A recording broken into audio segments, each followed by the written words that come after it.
Now, I don't normally get time to do very many stories that I'd like to for our friends that are south of the equator and on pretty much the other side of the world, but we have a lot of them that listen to our show, and I think sometimes it's good for us to hit a couple of news items that come from the land down under. Yes, I used that stupid tired song trope meme.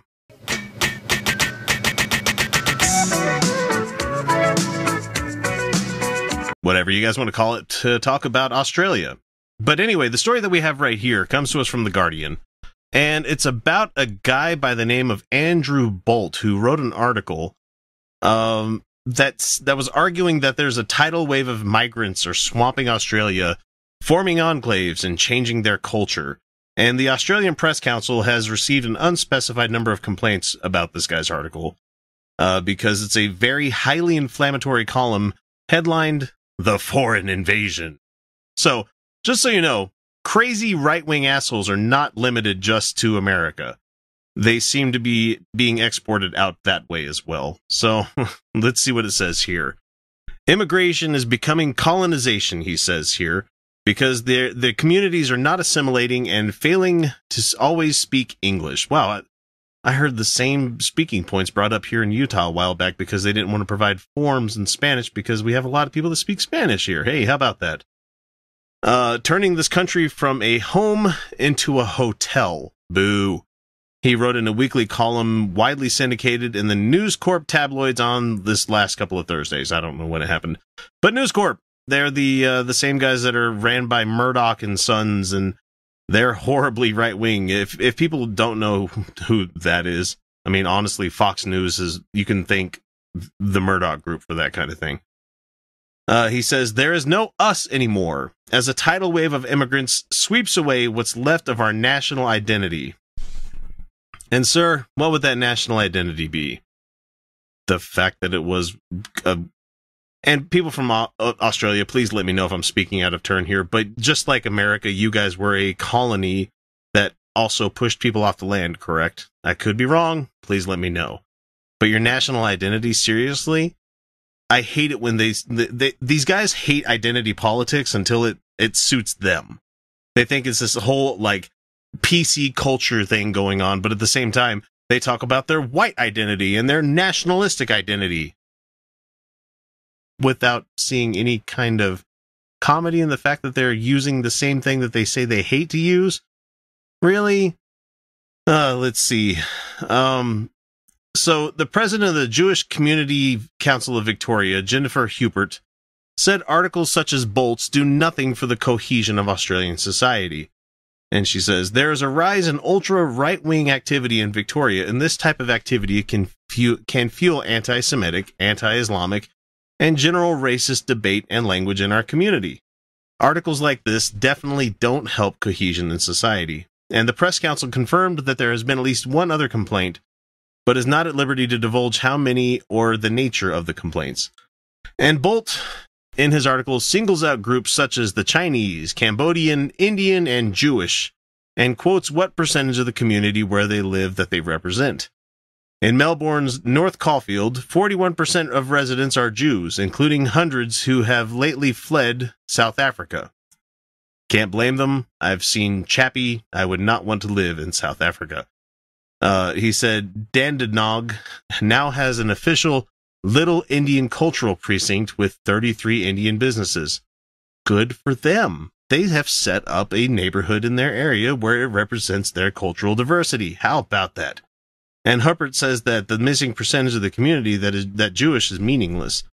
It tells us nothing about social cohesion. It doesn't inform the debate in any meaningful way. It's purely looking at census figures, she said. It doesn't say whether they are integrated into the broader community. You'd be very, very hard-pressed to say Jews hadn't integrated into the wider community, and I think you can extrapolate that to other migrant groups as well. In all groups, there are smaller elements who like to live an isolated life, but they are in the minority.